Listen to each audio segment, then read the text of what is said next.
पहले भी बोला है कि जिन लोगों को राजनीति करने के लिए एक पार्टी से दूसरे पार्टी से वापस से अपने पुराने पार्टी में आना जाना है, उनके आने जाने से मुझे कुछ फर्क नहीं पड़ता। मैंने पहले भी कहा है, अगर आप मेरा एक लीडर लोगे तो मैं 10 लीडर को बनाऊंगा, अगर आप 10 लीडर को लोगे तो मैं 100 लीडर को बनाऊंगा।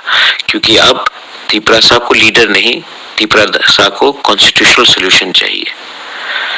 मुझे कुछ फर्क नहीं पड़ता है, क्योंकि मैं जानता हूं कि ये सब लीडर लोग ने त्रिपुरा को धोखा देकर त्रिपुरा को नीचे रखा है।